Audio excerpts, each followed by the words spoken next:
بسم الله الرحمن الرحیم اعوذ باللہ من الشیطان الرجیم بسم اللہ الرحمن الرحیم مقاصد سوم کتاب البیع سبق نمبر 137 گفتگو تھی شرائط الوزین میں سے چھٹی شرط العلم بقدر المثمن۔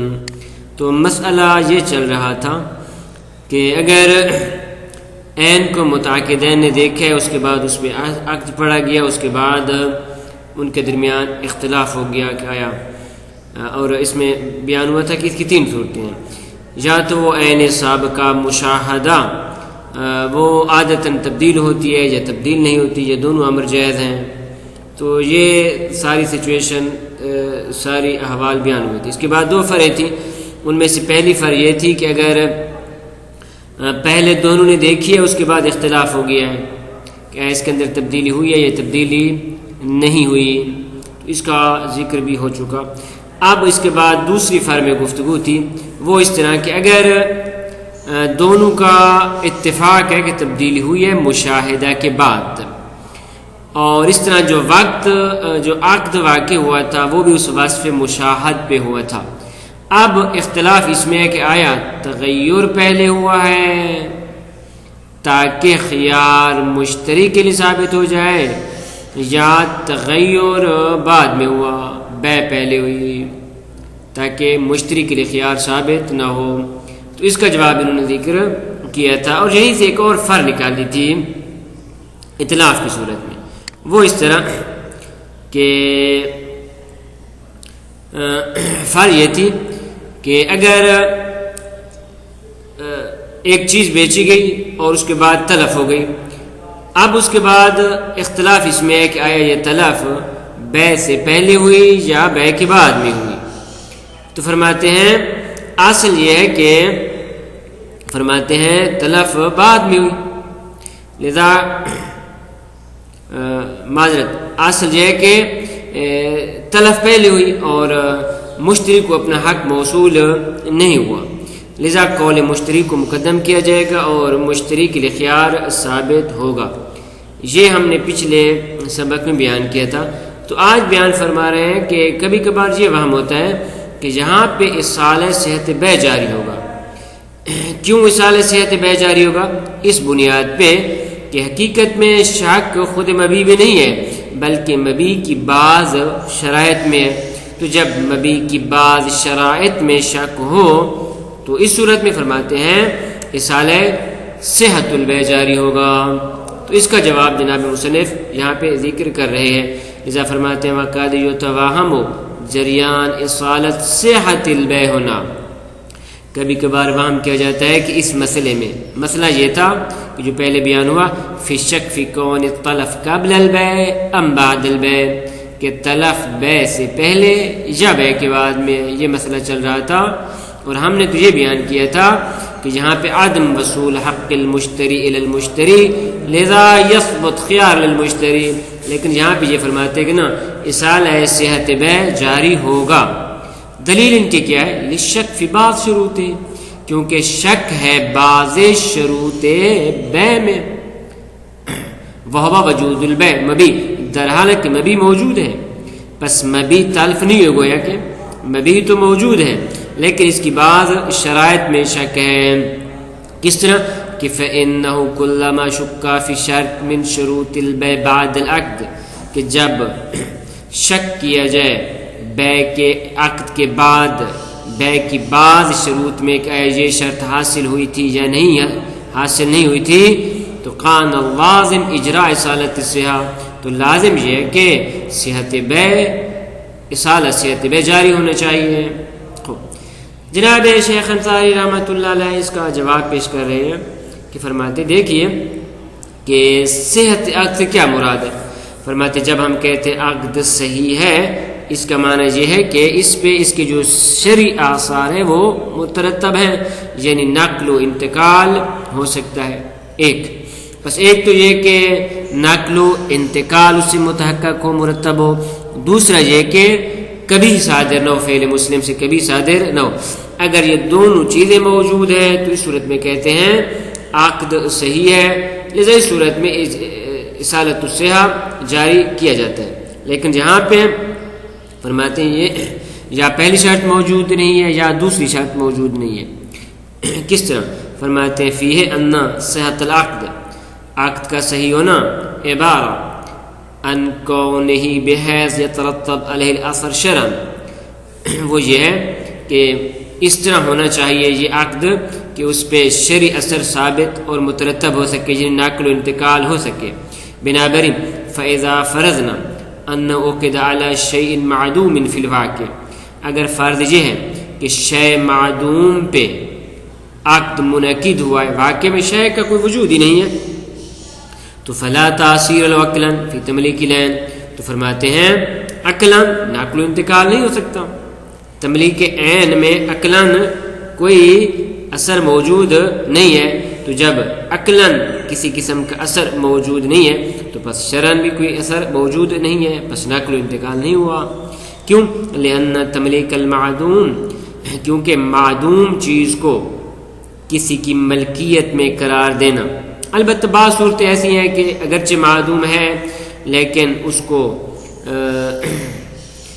تملیک کیا جا سکتا ہے. مثلا کس طرح کہ اگر یہ مل گئی تو پھر تملیک کر دی جائے گی، جیسے کہ پہلے اس قسم کے مسائل ذکر ہو چکے، لیکن یہاں پہ اس طرح اگر نہیں ہے لأن تملیک المعدوم لا علی قصد تملیک عند الوجود، معدوم چیز کا کسی کی ملکیت قرار دینا نہ اس قصد پہ کہ جب یہ موجود ہوگی تو اس وقت اس کو ملکیت قرار دیا جائے گا، ولا علی قصد تملیک بدلہ مثلا او قیمتا غیر معقول، اور نہ اس قصد کے ساتھ کہ یہ تو نہیں مل سکتی لیکن اس کا بدل دے دیا جائے گا، مثلی ہے، یا اگر مثلی نہیں تو اس کی قیمت دے دی جائے گی. تو یہ تینوں چیزیں نہیں ہیں اور اس کے باوجود تملیک معدوم کیا جا رہا ہے، تو فرماتے ہیں ھذا غیر معقول، یہ غیر معقول ہے. اور فقط بیع صوری کافی نہیں ہے جب تک کہ بیع حقیقی نہ ہو.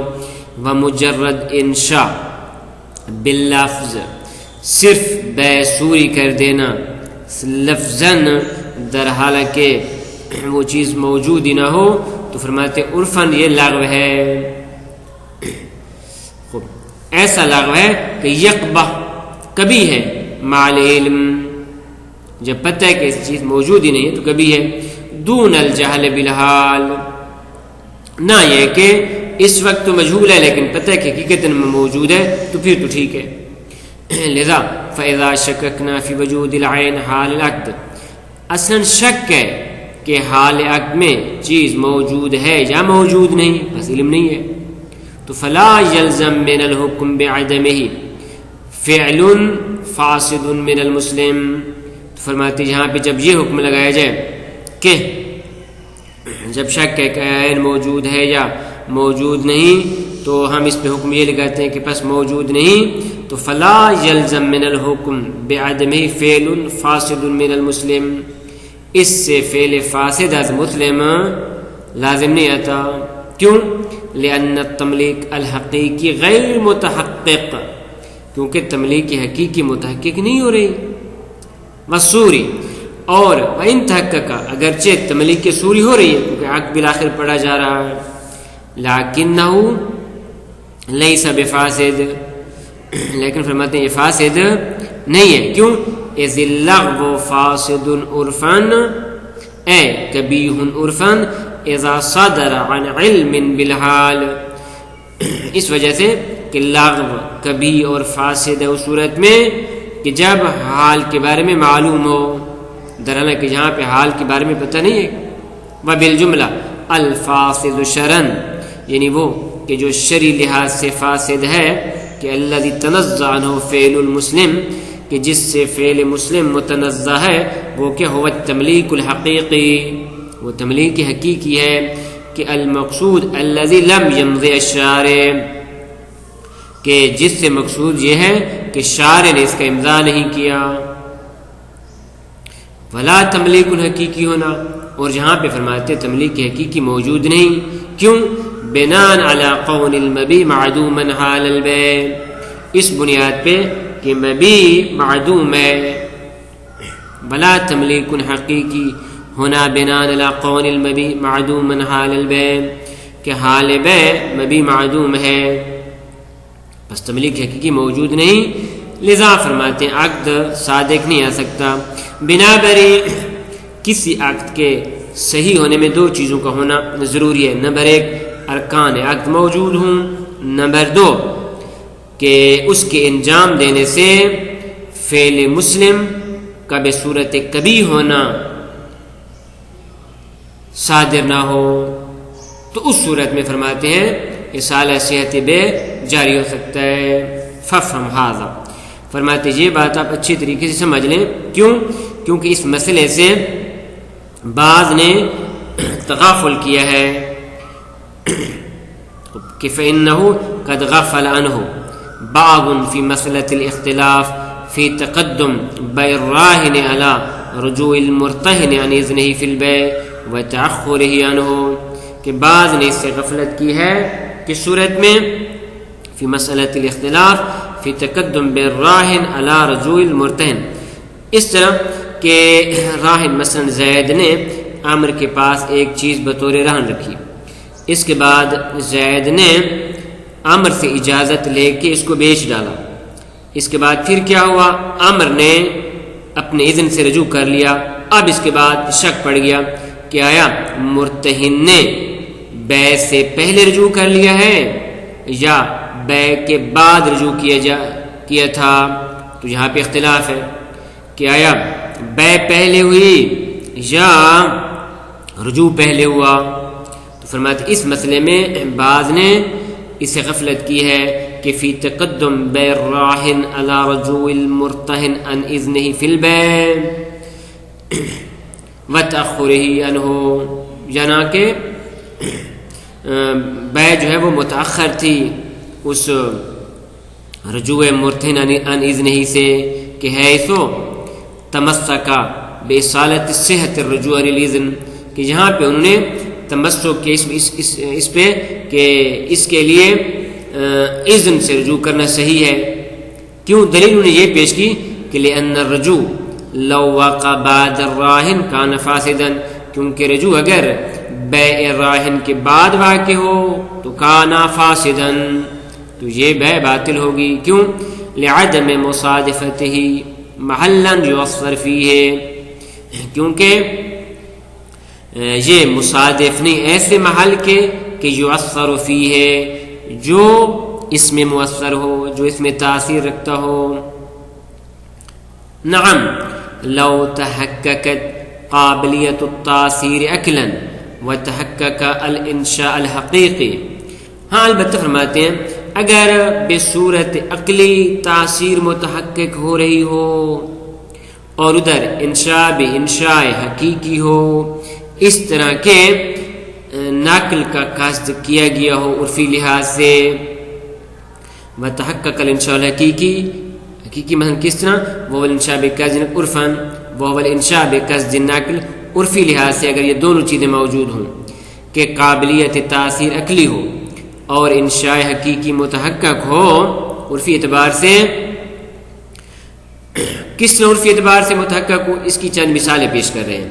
مثلا ولو فیما اذا، مثلا اس طرح کہ اذا باع بلا ثمن، بیچ رہا ہے لیکن اس طرح کے بغیر قیمت کے بیچ رہا ہے، او باع ما هو غیر مملوک، یا بیچ رہا ایسی چیز کو جو شرعی لحاظ سے انسان کی ملکیت نہیں بن سکتی، کالخمر والخنزیر، کہ یہ شرعی لحاظ سے ملکیت میں نہیں آتی، مثمن نہیں ہے۔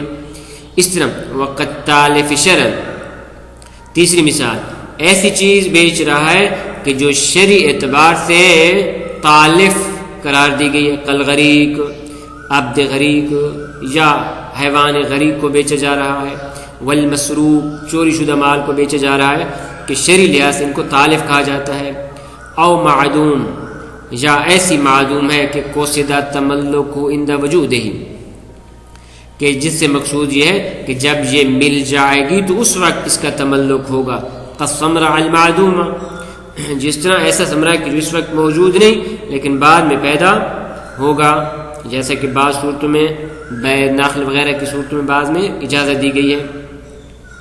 او قصد تملیک بدل ہی، یا یہ قصد کیا گیا کہ یہ اگر خود چیز نہیں مل رہی تو اس کا بدل دیا جائے گا، مثلا اگر وہ مثلی ہے، اور قیمتاً یا اس کی قیمت دی جائے گی اگر وہ غیر مثلی ہے.